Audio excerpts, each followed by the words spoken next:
बहुत पुराने समय की बात है।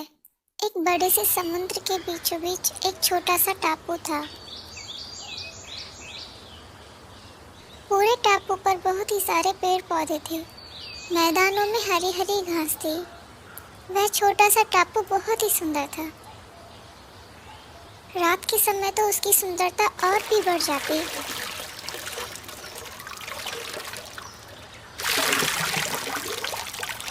ऐसा लगता मानो चांद ने अपनी सारी किरणें उस टापू पर बिखेर दी हों।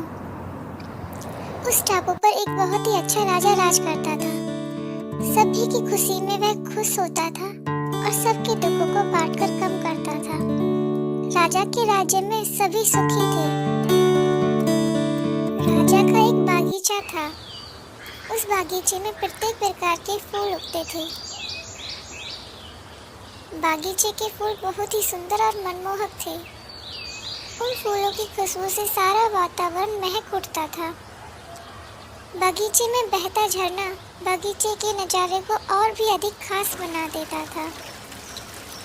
राजा के बागीचे की सुंदरता के चर्चे दूर दूर तक थे। दूसरे देशों के राजा विशेष रूप से राजा का बागीचा देखने आया करते थे। क्या बात है, आपके बागीचे में तो बहुत सुंदर सुंदर फूल हैं और इनकी खुशबू भी कितनी मनमोहक है। सभी राजा के बागीचे की तारीफ करते नहीं थकते थे। हर वर्ष वहां राज्य के कुल देवता की पूजा की जाती थी। मंदिर में पूजा पाठ और हवन होता था। उस दिन कुल देवता के चरणों में बहुत ही सुंदर फूल चढ़ाया जाता था। वह फूल राजा के बागीचे से लाया जाता था। उस सुंदर फूल का चुनाव स्वयं राजा किया करते थे। उसी भाग्यशाली फूल से कुल देवता की पूजा की जाती थी। पिछले कई वर्षों से यह लाल गुलाब था जो बहुत ही सुंदर दिखाई देता था। इसलिए लाल गुलाब को ही कुल देवता की पूजा के लिए चुना जाता था। हर वर्ष लाल गुलाब को चुना जाने के कारण गुलाब का पौधा बहुत ही घमंडी हो गया था। उसे लगता था कि एक वही है जो सबसे सुंदर है।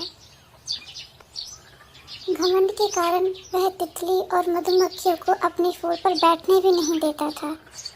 वह सभी को यह बोलकर भगा देता था कि मैं भगवान का खास फूल हूँ, इसलिए तुम मेरे पास नहीं आ सकते। यहाँ तक कि पक्षियों को अपनी डाली के पास भी नहीं आने देता था। उसके ऐसे व्यवहार के कारण कोई तितली या पक्षी उसके पास आना ही नहीं चाहते थे। हर वर्ष की तरह इस बार फिर वह दिन आने वाला था जब कुल देवता की पूजा की जानी थी। गुलाब के पौधे को पूरा विश्वास था कि राजा इस बार भी उसे ही चुनेंगे।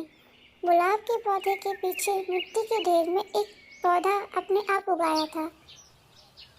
छोटा सा नाजुक सा, उस पर चमकदार लाल पीले रंग के फूल उगे थे। वह एक जंगली पौधा था, इसलिए कोई उसकी ओर ध्यान नहीं देता था। उसके फूल छोटे थे पर बेहद सुंदर थे। घंटी के आकार के उन फूलों की पंखुड़ियां किनारों पर गहरे लाल रंग की थीं। वह जानता था कि उसकी ओर कोई ध्यान नहीं देता है, फिर भी वह बड़े प्यार से सभी तितली और पतंगों को अपने पास बुलाकर अपना रस पीने देता था। पक्षी डाली पर बैठकर खुश होते थे। यह सब देखकर पौधे को खुशी होती थी कि वह किसी के काम तो आ सका। और फिर वह दिन आया जब राजा बगीचे में फूल का चुनाव करने आए। माली उन्हें सीधे गुलाब के पौधे के पास ले गया। माली ने गुलाब के पौधे की ओर इशारा करते हुए कहा, महाराज, इस बार तो गुलाब और भी सुंदर और बड़े खिले हैं। उसने गुलाब का फूल तोड़ने के लिए हाथ बढ़ाया, पर महाराज ने उसे रोक लिया। वो किसी और सुंदर फूल को ढूंढ रहे थे। राजा वापस जाने के लिए जैसे ही घूमे, उनकी निगाह पीले रंग के फूल पर पड़ी। उन्होंने घूमकर देखा तो उनको वह पीले फूलों वाला जंगली पौधा दिखाई दिया। उसके आसपास अनेकों तितलियां और पतंगे घूम रहे थे, जबकि गुलाब का पौधा अकेले और अलग खड़ा था। राजा धीरे से जंगली पौधे के पास गए और बोले, यह वह पौधा है जो बिना खाद पानी के उगाया है।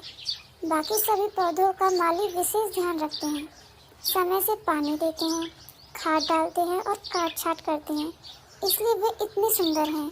लेकिन यह वह पौधा है जो अपनी हिम्मत से खड़ा है, फिर भी कितना स्वस्थ और सुंदर है।